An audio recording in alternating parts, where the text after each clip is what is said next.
Hello friends, ये 6 मई की सुबह है। दिल्ली में 12 बजे होटल रूम हम तैयार हुए हैं दिल्ली घूमने के लिए। तो फ्रेंड्स, आपका स्वागत है मेरे चैनल में सिंपल लाइफ विद सुवर्णा। जहाँ से पिछला ब्लॉग ख़त्म किया था वहीं से शुरू कर रही हूँ। होटल रूम से हम बाहर निकलकर सब फ़ोटो खींचने में व्यस्त हैं। पहला दिन है हमारे टूर का, बहुत खुश हैं हम। लेकिन सबसे पहले हमने सोचा दिल्ली घूमने से पहले थोड़ा ब्रेकफास्ट कर लिया जाए। तो छोले कुलचे खाने थे हमें दिल्ली के, इसलिए रेस्टोरेंट में जाकर हमने छोले कुलचे ऑर्डर किए। सच में बहुत ही ज़्यादा टेस्टी थे ये छोले कुलचे। फिर बाद में ई रिक्शा लेकर हम लाल किले की तरफ निकले। ई रिक्शा में हम 6 के 6 पूरे के पूरे बैठ गए, क्योंकि ई रिक्शा का आनंद हमें लेना था। ई रिक्शा हमारे टाउन में नहीं है, दिल्ली में हमने ई रिक्शा का अनुभव लिया और ई रिक्शा से हम पहुंच गए लाल किला। लाल किले पर पहुंचते ही वहां पर बारिश का मौसम था, लेकिन फिर भी हमारा जो उत्साह था वो उठान पर। लाल किले पर तिरंगा शान से लहरा रहा था। बहुत सारी फ़ोटो यहाँ पर खींची और फ़ोटो खींचते खींचते बारिश भी शुरू हो गई, लेकिन फ़ोटो खींचने का जो उत्साह था वो बिल्कुल कम नहीं हो रहा था। ये जो दोनों बच्चे हैं, ये ट्विन्स है जो हमारे साथ है, हमारे फ्रेंड्स के बच्चे हैं। लाल किले के गेट की तरफ हम निकले, तब तक तो धूप निकल चुकी थी। बीच में बारिश हुई, इसलिए हम यहाँ वहाँ रुक गए थोड़ा बारिश से बचने के लिए, और गेट से हमने अंदर प्रवेश किया। तो फ्रेंड्स, ये जो लाल किला है बहुत ही भव्य और दिव्य है। नज़र से जितना दिखता है उतना कैमरे में कैच नहीं होता। इतना सुंदर ये लाल किला है। लाल किले पर 15 अगस्त को हमारे देश के प्रधानमंत्री झंडा फहराते हैं, और देश जब स्वतंत्र हुआ तो देश के प्रथम प्रधानमंत्री ने लाल किले पर ही हमारा तिरंगा झंडा लहराया था 15 अगस्त को रात 12 बजे। लाल किला हमारे देश की शान है और इसको एक बड़ा ही ऐतिहासिक महत्व है। लाल किला पुरानी दिल्ली में स्थित है, और नई दिल्ली और पुरानी दिल्ली में बहुत बड़ा फ़र्क नजर। पुरानी दिल्ली का कल्चर लाल किले के इर्द गिर्द हमें नज़र आता है। लाल किले को हम देखते भर से ही खुश हो रहे थे और देखते जा रहे थे। मैंने आपको पहले ही बताया कि जितना हम आंखों से उसको कैच कर सकते हैं किसी माहौल को, वो कैमरे में उतना कैच नहीं होता। तो मैं आपको क्या बताऊँ कि वहाँ का माहौल कैसा था। जैसे हमने लाल किले के अंदर प्रवेश किया तो ये था मीना बाजार। इस किले में जो बादशाह रहते थे, उनकी रानियाँ और किले में रहने वाले सारे जो परिवार थे, वो सारी औरतें जो जिन ओहदों से ज़रा बड़ी थी, उनके लिए यहाँ पर मीना बाज़ार लगता था, क्योंकि उनको किले के बाहर जाना मना था। इसलिए उनकी सारी ज़रूरत की चीज़ें यहाँ पर मीना बाज़ार में ही उनको मिल जाती थी। तो ये मीना बाज़ार आज भी उसी तरह से वहाँ पर मौजूद है। और ये मीना बाज़ार में क्या बताऊँ, इतनी सारी चीज़ें और इतनी खूबसूरत खूबसूरत चीज़ें, पायल थी, चूड़ियाँ थी, झुमके थे, पर्स थे, टेडी बेयर्स थे, शॉल थी, स्टॉल थे। बहुत सारी जो चीज़ें हमें औरतों को पसंद आती है वो सारी चीज़ें यहाँ पर थी। नेकलेसेस थे। हम तो बस देखते जा रहे थे, हमने कुछ ख़रीदा नहीं, क्योंकि हमारा ये टूर का पहला ही दिन था और आज से ही ख़रीदारी शुरू कर देते तो फिर वो बोझा बढ़ते जाता है चीज़ों का, क्योंकि पहले ही बैग बहुत थी। हमारी जो ये टूर है, मैं फ्रेंड्स आपको बता दूँ, ये हमारी 10 से 12 दिन तक चलने वाली ये टूर है। बहुत सारे जगह पर हम घूमने वाले हैं, इसलिए हमने सोचा कि ख़रीदारी नहीं करते, सिर्फ नयन सुख लेते हैं। लेकिन सच में यहाँ पर ख़रीदारी करने के लिए बहुत सारी चीज़ें हैं। अगर ठीक से हम बार्गेनिंग करें तो वो मिल भी जाती है रिजनेबल रेट में।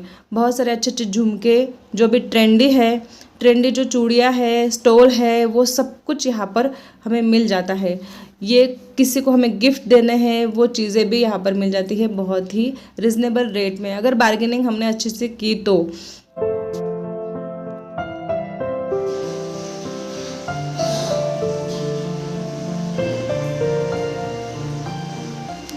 मैं आपको क्या बताऊँ कि मुझे तो ऐसा लग रहा था कि बहुत सारी चीज़ें खरीद लो, लेकिन हमने खुद को बहुत रोका, मेरी फ्रेंड ने और मैंने। एंटिक चीज़ें भी यहाँ पर थी, हम घर में रखने के लिए, घर की सजावट के लिए, किसी को गिफ्ट देने के लिए। तो फ्रेंड्स सोचो, अभी भी ये इतना भव्य दिव्य ये मीना बाज़ार है, तो तब जब रानियाँ थी, बादशाह थे, तब कैसा होता होगा, कैसा वहाँ पर माहौल होता होगा, कौन कौन सी चीज़ें यहाँ पर मिलती होंगी। ये तो मैं सोच सोच के ही हैरान हो रही थी, क्योंकि अभी भी देखो ना कितने सुंदर सुंदर नेकलेस है यहाँ पर और कितनी सुंदर सुंदर चीज़ें हैं यहाँ पर। हर तरह की चीज़ें यहाँ पर मिल जाती है जो हम घर में डेकोरेट कर सकते हैं।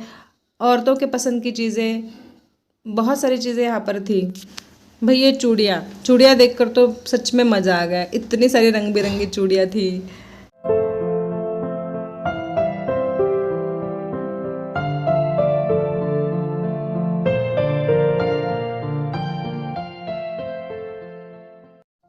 ये ऑक्सीडाइज की ज्वेलरी जो हम ऑनलाइन देखते हैं ना, वो सारी की सारी जो पैटर्न्स थी वो यहाँ पर थी। रिजनेबल रेट में थी ये ऑक्सीडाइज की ज्वेलरी, बहुत ही अच्छी और सुंदर थी।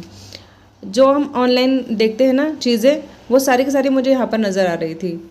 ऐसे स्क्रॉल करते करते मैं बहुत बार मीशो पर देखती रहती हूँ ये चीज़ें, ये मुझे यहाँ देखने को मिल रही थी। कुछ चीज़ें हमने ट्राई भी की लेकिन ख़रीदी कुछ नहीं, क्योंकि ये पर्स वगैरह जो एंटिक लग रही थी बहुत ज़्यादा महंगी वो कह रहे थे।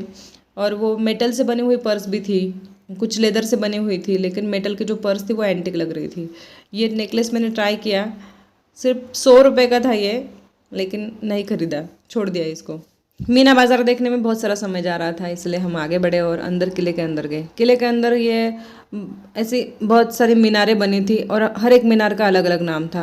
ये सुंदर सा लॉन बना हुआ था, लेकिन लॉन के अंदर प्रवेश करना मना था। बहुत सारे ऐसे वहाँ पर जो मीनारें थी, चीज़ें थी, उनको उन्होंने रिस्ट्रिक्ट करके रखा था, उनको उन्होंने कवर करके रखा था कि जहाँ पर हम हाथ ना लगाए या फिर वहाँ पर प्रवेश ना करें। ये जो है ये दीवाने आम है जो अभी आपको वीडियो में नज़र आ रहा है। दीवाने आम यानी कि यहाँ पर दरबार लगता था राजा का, और जो आम लोग थे वो सारे के सारे यहाँ पर अपनी परेशानियाँ लेकर आते थे और दरबार में वो सुलझते थे। लेकिन हम वहाँ कहाँ रुकने वाले थे, हम तो फ़ोटो क्लिक करने में ही व्यस्त हो गए फिर से वहाँ से, क्योंकि ये फ़ोटो होते ना फ्रेंड्स, यही हमारे मेमोरीज़ में रहते हैं हमेशा के लिए। आँखों से देखा हुआ हम भूल जाते हैं, लेकिन ये जो फ़ोटो देखकर हमें वो सारे जो माहौल है वो याद आता है। ये जो सुंदर सी क्यूट सी परी है, इसके साथ मैंने बहुत सारे फ़ोटो खींचे। फ्रेंड्स, हमारी शादी को 25 साल पूरे हो गए हैं। हमारे वैवाहिक जीवन की सिल्वर जुबली हम मना रहे हैं और इसी के खुशी में हमने ये टूर प्लान किया है। दीवाने आम से आगे निकलकर हम दीवाने खास की तरफ जा रहे थे। वहाँ पर आकाश में बहुत सुंदर सुंदर पंछी जो है वो उड़ रहे थे, मतलब बहुत सारे उनके झुंड के झुंड उड़ते हुए नज़र आ रहे थे। सुंदर लग रहा था, आकाश भी बहुत ही स्वच्छ था और ये पंछी देखने में मज़ा आ रहा था। यहाँ जगह जगह पर ये शिलालेख लगे हुए थे, जिन पर जो महल है, जो इमारत है, उसकी जो खास बात है वो सब कुछ यहाँ पर लिखी थी, मतलब उसका इतिहास यहाँ पर लिखा हुआ था। पढ़ते पढ़ते हम आगे बढ़े। ये दीवाने खास है। ये दीवाने खास में खास दरबार लगता था, उनके मंत्रियों के साथ बादशाह और उनके जो मंत्री होते थे, जो उनके खास होते थे, उनको लेकर यहाँ पर दरबार लगता था, जिसमें राजनीति की, अर्थनीति की, ज्योतिषी की सारी बातें यहाँ पर होती थी। ऐसा वहाँ पर लिखा है, यही मैं आपको बता रही हूँ। ये दीवाने जो खास है, ये बड़ा ही सुंदर नक्काशी से भरा हुआ ये दीवाने खास था। लाल किले में स्थित तरह तरह की इमारतें थी।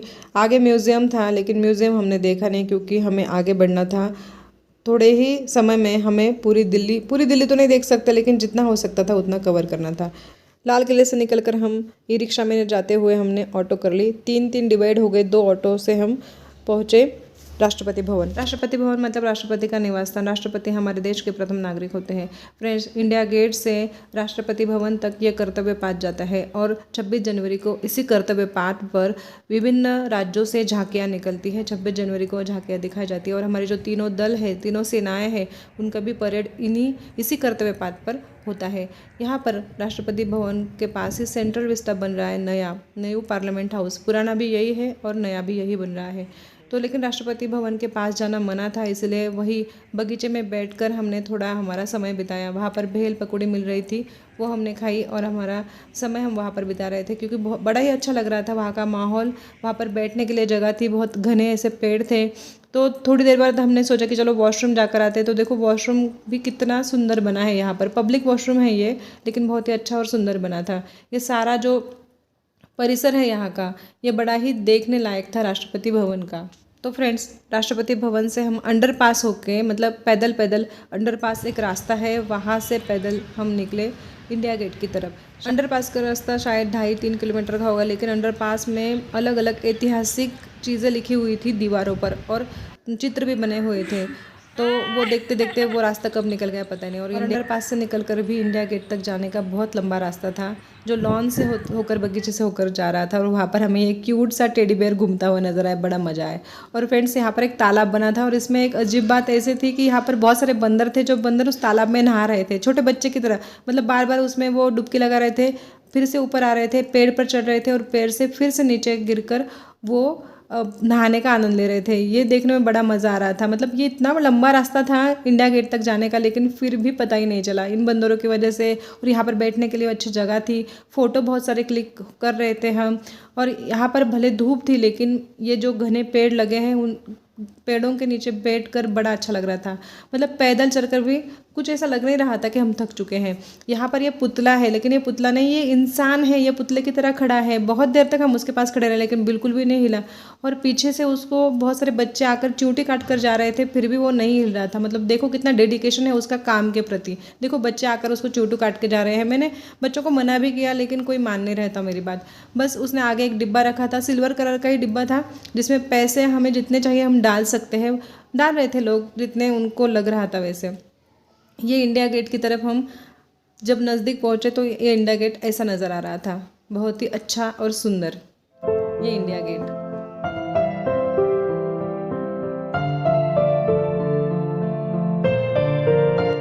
हमारी तरह बहुत से लोग यहाँ घूमने आए थे, वैकेशन मनाने आए थे। बहुत सारे लोग यहाँ पर फ़ोटो खींच रहे थे, यहाँ वहाँ इधर उधर घूम रहे थे।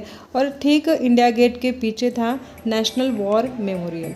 तो फ्रेंड्स, ये नेशनल वॉर मेमोरियल उन लोगों के याद में बनाया गया है जिन्होंने देश के लिए अपना योगदान दिया है। देश के लिए जो शहीद हुए हैं उनके लिए ये नेशनल वॉर मेमोरियल बनाया गया है। लेकिन यहाँ पर कुछ फॉरेनर्स हरे राम हरे कृष्ण गा रहे थे और हम हिंदुओं को प्रार्थना का महत्व समझा रहे थे। बोलो कितनी अजीब बात है ना। हरे राम राम राम लो जी, आगे देखो ये दोनों फ्रेंड्स एक दूसरे की पीठ की मालिश कर रहे, थक गए। नेशनल वॉर मेमोरियल में बहुत जगह पर बैठना मना था, कुछ कुछ जगह बैठ सकते थे। यहाँ पर आज तक के शहीद हुए हमारे सारे जो जवान हैं उनके नाम लिखे हुए हैं। और जिस दिन जो जवान शहीद हुआ है उसकी याद में उसके परिवार को बुलाकर उस दिन उसको श्रद्धांजलि दी जाती है। ऐसा यहाँ का नियम है। फ्रेंड्स, वहाँ से निकलकर हमने सोचा कि मेट्रो का भी आनंद लिया जाए, तो इसलिए हम मेट्रो स्टेशन पर पहुँचे।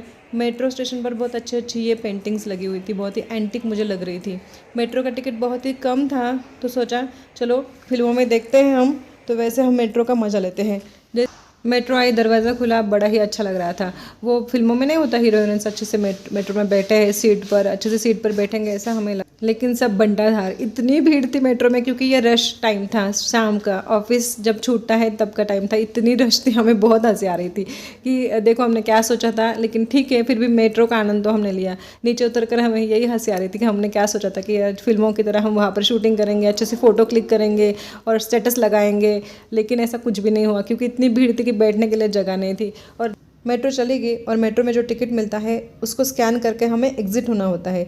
हम में से 2-3 लोगों के स्कैन हो ही नहीं रहता, जैसे तैसे स्कैन हुए और हम स्टेशन से बाहर आए, मेट्रो स्टेशन से बाहर आए। तो फ्रेंड्स, रात को हमने डिनर किया, डिनर के साथ लस्सी एंजॉय की। तो फ्रेंड्स, ये व्लॉग यहीं पर ख़त्म होता है। पसंद आए तो सब्सक्राइब ज़रूर करना।